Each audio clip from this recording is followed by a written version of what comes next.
Oh, it's so good to be here.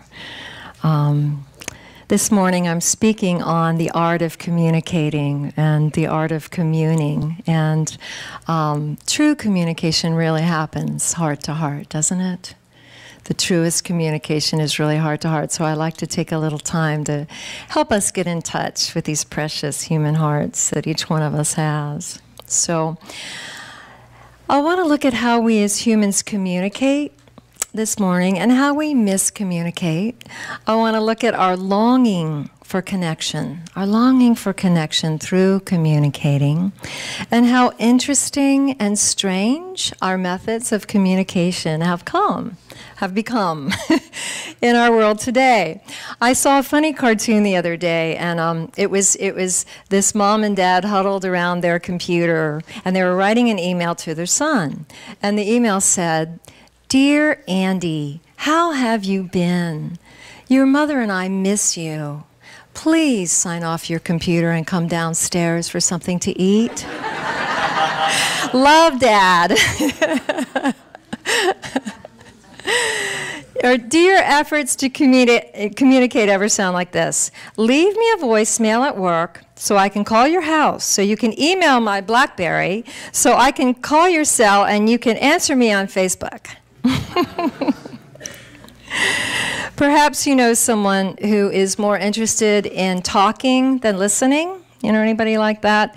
Their philosophy is, "I like to do all the talking myself. It saves time and prevents arguments." It's actually an Oscar Wilde quote. But I know some people like that. So we're really in an unprecedented time where we have all these means of communication. We have means of communication we have never had in this world. We can talk and listen. Okay, we can talk and listen, but we can also text, we can email, we can Twitter, tweet, Facebook. There's just so many options. So I want to look at how we, in this day and age, as a social species, as a human being, have this deep need to connect with others. It's an innate need, and communication, the word communicate, has the word commune. It has the word commune in it. And I love the dictionary's description of what commune means. It means to be in a state of intimate, heightened sensitivity and receptivity, as with one's surroundings, to commune. So my talk this morning is in part based on this fantastic book. I love this book by Thich Nhat Hanh. He's a Vietnamese Buddhist monk, The Art of Communicating. And the workshop this afternoon will go much more in depth into this. But in his book he says, "Loneliness is the suffering of our time. Even when we're surrounded by others, we can feel very alone.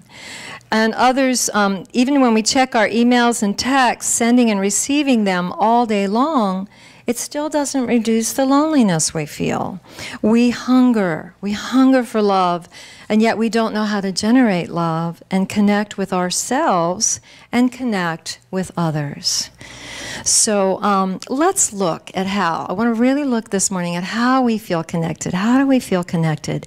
It begins with ourselves. It begins with ourselves. It's putting our oxygen mask on first, so to speak. So what does it mean to commune with ourself, with oneself? It means we're in touch with what's going on inside of us, okay?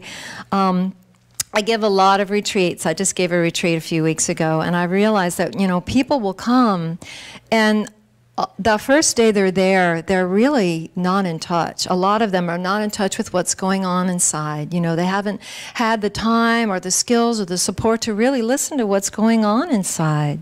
And a lot of times they're kind of numb. You know, this world is so demanding, and, you know, we get so much news. Most of it's bad news, and it's just so overwhelming that to cope, we shut down. You know, we can sometimes we get numb as a coping mechanism. So the first step is really to unplug. The first day of my retreat, I joke with everybody, it's an internet detox day, right? The first day is an internet detox day, and we need that. We need to unplug. Turn off those cell phones, shut those computers, and go somewhere and sit and be with yourself, you know, or walk in the woods, find a beautiful place in nature.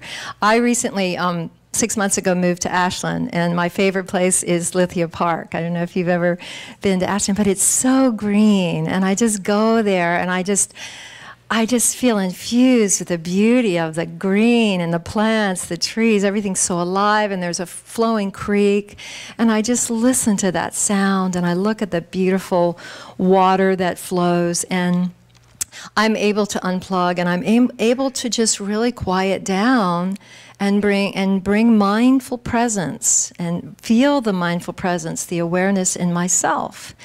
And it has a lot to do with not thinking. That's the next step in really communicating with ourselves, is to really practice non-thinking and non-talking. Non-thinking and non-talking. I remember I wrote a song years ago called "There is no thinking allowed here. There are no thoughts allowed anywhere near." And so we need to have that time to just get still and listen, really listen inside to what's going on. And we'll often find suffering. We'll find, you know, some pain in there that needs to be taken care of. A lot of times our pain and our fear are hidden under our talking, under our texting, under our thinking. But it's there, and it needs to be taken care of. It needs to be embraced. And Thich Nhat Hanh says, we don't tell our fear or anger to go away. We recognize it. And these feelings are like a small child tugging at our sleeve. We pick them up and we hold them tenderly. Acknowledging our feelings without judging them or pushing them away, embracing them with mindfulness, is an act of homecoming. And what is home? Home's the place where we're not lonely. Home's the place where we feel safe, where we feel fulfilled, where we feel peace. So we come home to ourselves. This is so critical. It's crucial. So the next step in communication that I want to look at is 2 keys to effectively communicating with others. And they are deep listening and loving speech. Deep listening and loving speech. These 2 things are the best instruments for establishing and restoring communication with others and relieving suffering. I saw another comic that I thought was really funny recently. There were 2 men sitting on this small couch, and one was facing the other holding this big megaphone, and the megaphone was right at the guy's head, and the guy is calmly looking at his friend with the megaphone, and he says, "John, it's not what you say, it's how you say it." So we can learn to say things. We can learn to say things in a way that can be well received, okay? And that's the skill, that's the art in the art of communicating. And it really does. It is an art to be cultivated. Regarding deep listening, there's a quote I like that says, "A good listener is not only popular everywhere, but after a while, he knows something." Isn't that beautiful? It's really true. After a while, he knows something. So deep listening is a wonderful practice, and it's incredibly healing. And we'll practice this afternoon, because I have found it's amazing. Couples especially, when they come to my retreats and I have them do this, they sometimes say, "Wow, just to have my wife listen to me for 10 minutes without saying anything and really feeling non-judgment and compassion was so incredible." So it's really a skill we can cultivate. And it's a gift to give someone, to be willing to just listen with an open heart of compassion, without judgment, and with an energy of just being present. It's about helping the person you're listening to suffer less. Okay, that is your only intention with deep listening. You know, so often that's all we want, right? We don't really want to be fixed, do we? We don't really want advice. We just really want to be heard. We want to be understood. It feels so good to be understood. And when we have that sounding board, a lot of times we discover the wisdom, we discover the guidance, we discover the answer. But we just need, you know, and want that listening, that deep listening. So deep listening is about listening to the person with only one purpose, and that is to give the person a chance to suffer less, okay? You know, people have a hard time with this because they feel like sometimes what they're listening to is full of suffering, and sometimes it has some blame in it, or it has some anger or some accusation in it. The key with that is to stay in the energy of compassion. To stay in the energy of compassion. And that keeps you safe from becoming a victim of judgment or blame. And if you can listen deeply and realize that what they're saying is coming from suffering, then you're protected. You're protected by your compassion. If you can remember that what they're saying is coming from suffering. You know, what helps me cultivate compassion is, with the people I love, is to think, do I understand him enough? Or do I understand her enough? You know, and really wanting to understand the other. People will often end a relationship. They'll end a friendship. They'll even want to end their lives because they have so much suffering in them, okay? And so when we realize this, it grows our compassion, and it helps us to have the courage to keep our heart open and present and be supportive, okay? And it helps people release some of their suffering, okay? So we can learn to not let the suffering get stuck in us. That is really a skill, to not let the suffering get stuck in us, to let it kind of pass right through us, okay? I was with my mom a month ago or so. She had to go to the emergency room, and she wasn't feeling well for a few weeks, and she was talking about dying, and I was like, wow, is this it? You know, I'm glad to say she's recovered and she's doing fine. But I was taking a class in the Tibetan Book of Living and Dying during the time, and I was really realizing how important it is to listen, especially when somebody's leaving their body. It's so important to listen to them and let their hearts become free, you know. All that burden, let that be released. So I really practiced deep listening with my mom, and she loved it, and she shared so much. And I mean, I asked her about her suffering, I asked her about her happiness, I asked her about her life. And she just poured it out like a river. You know, and some of it was really sad. You know, some of it was really hard, but I just held the space of compassion and just really, really listened. And I have to say, it was incredibly healing. And it brought us closer. It brought us closer than ever. So, you know, and I took good care of myself. That, like, I can't reiterate that enough, that it's so important to take care of yourself and give yourself time to release all that's, you know, maybe blocking your heart or heavy on you, so that you have room for the compassion. Okay? So next, let's look at loving speech. When you speak, you want to try to tell others the truth about your suffering, about their suffering, what's going on, in a way that's skillful, that's mindful, and that's using words that can help the listener not be caught in wrong perceptions, okay? And it's an art, and the key is making sure your words convey compassion and understanding. It's also key to want reconciliation. If all you want to do is blame, it's important to look at that intention and realize that's not going to go anywhere. I had another chance to practice a couple days ago. I was printing some things at a print shop, and then I left. I brought in my thumb drive to print, and then I left and realized she hadn't given me my thumb drive back, so I went back the next day to get my thumb drive. And when I asked for it, she says, oh, it's here somewhere. And there was a giant bowl of thumb drives. And I thought, huh, you know, she probably needs like a little note that says, give them their thumb drive back, right? But I stood there and I thought about what to say. You know, I thought, I do want to say something, but this needs to be skillful. So what I said was, you know, yeah, at the end of, it's hard to remember at the end of all this printing to get the thumb drive back. That's how I put it.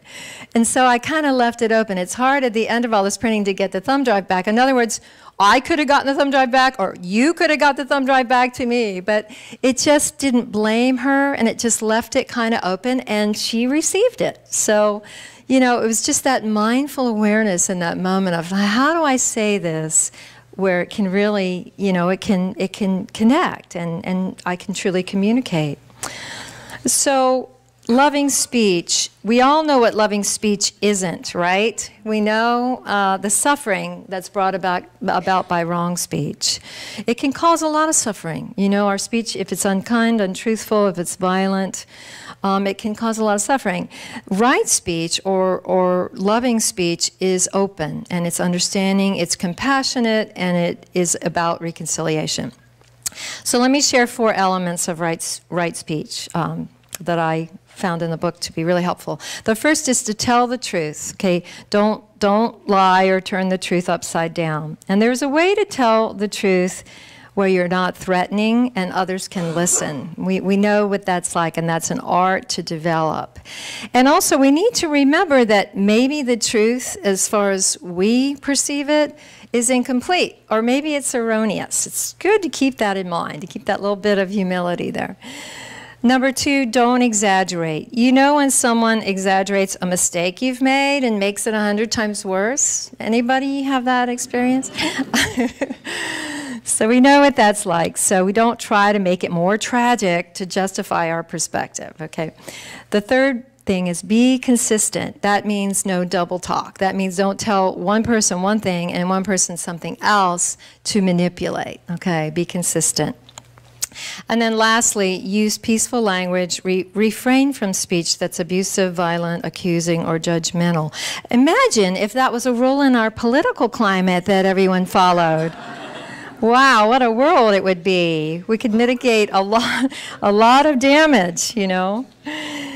So lastly, I just want to talk briefly, and we'll do this. I love these mantras, but I only have so much time. But I want to talk about 6 mantras of loving speech. And we'll practice it. We'll practice these later. But the first one, imagine saying this regularly to the people you love. The first one is, I am here for you. I am here for you. Doesn't that feel good? I mean, just to imagine the people you love saying that to you. I'm here for you. I truly am. Number 2, I know you are there, and I'm very happy. That's a way that we're present with someone, you know? It's like if you're with your kid and they're always on the computer and they don't even know you were in the room. I am here, I'm sorry. I know you are there and I'm very happy. That's what they should be saying, right? So we practice that. The third one, I know you suffer and that's why I'm here for you. I know you suffer. That's being aware of someone's suffering. And it takes strength. Like I said, you have to fill up your cup first to say that. Number 4, I suffer. Please help. I suffer. Please help. This is one of the most difficult ones because it takes a little humility. You know, instead of wanting to be right and make wrong, it takes being vulnerable and saying, I suffer. Please help. You know, something happened here and I'm suffering. Please help me. Let's work this out. Number 5, this is a happy moment. That's a good one when you're together and you're just talking about everything that doesn't really matter from the past or the future, and you're missing the fact that you're sitting in some beautiful place and you're having this beautiful meal, okay? So it brings you back into the present. This is a happy moment. Let's be happy now. There's nothing really wrong right now. Let's be happy now. And then number 6, my favorite one, you are partly right.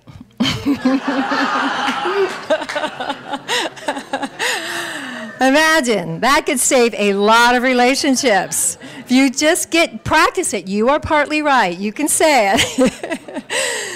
And the way Thich Nhat Hanh describes that, he says, you know, it's like you say you are partly right when somebody's blaming you and they have their perspective and you're saying, yeah, but I'm a good person too. I'm not just, you know.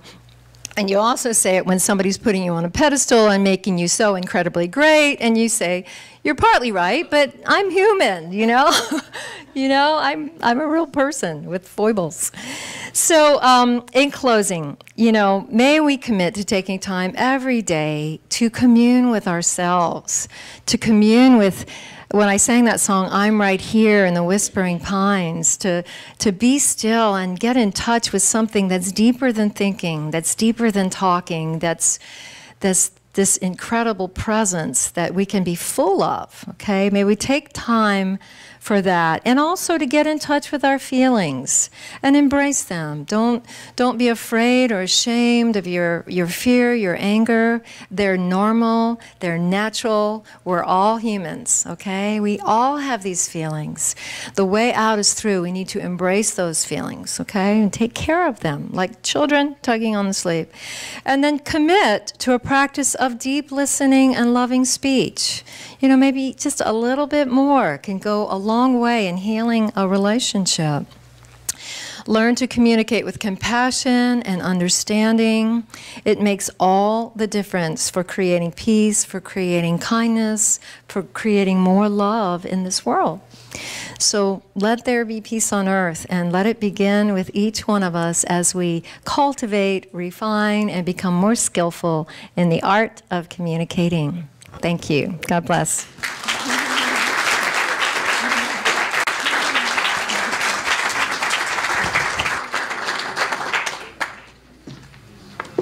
Still me, right? Okay.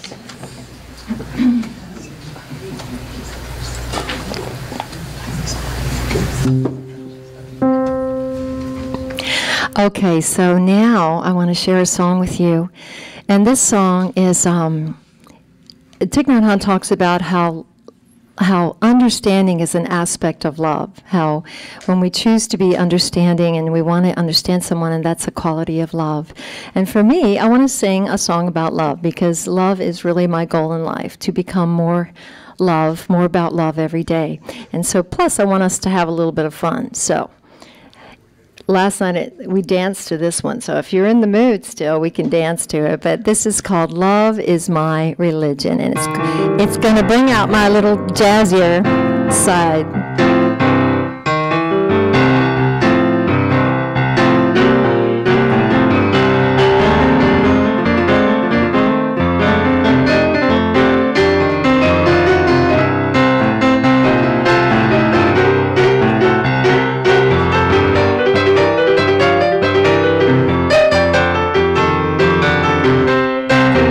You can clap. I live at the foot of a mountain. That's where I feel at ease. When I go to the city, it's hard to find the peace. 'Cause we need so much more love there. We need to learn to slow down and to breathe. That's right. Love's the only answer. Love unlocks the door and sets you free.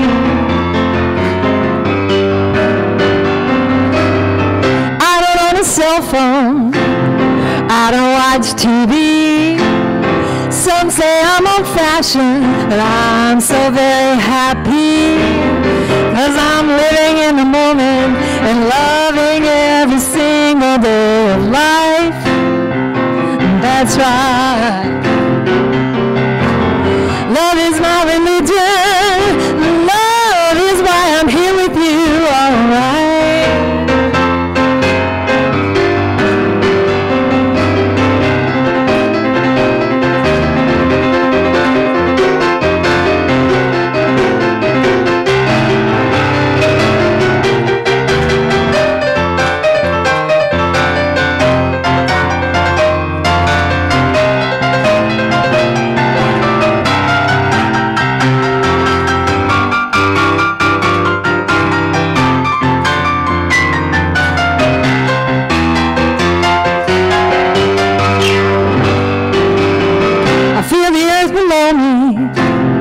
I feel the sky above. Life is so amazing. Life is filled with love. It's there in every heartbeat. It's there in every man, woman, and child. Yes, it is. Love is my religion. Love is what makes living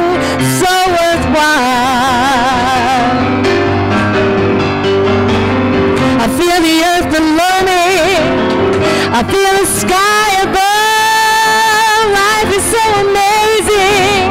Life is filled with love. It's there in every heartbeat. It's there in everyone. Love is my religion, and love is so much fun.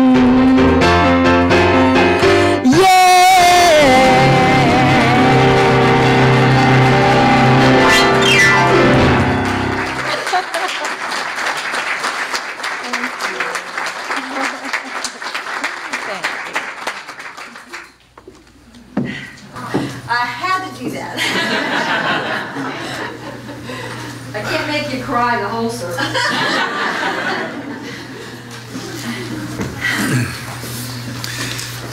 Well, it's a different experience to get up and ask people to give money after that. That's like really cool. But this is the time for our offering, so if those who are collecting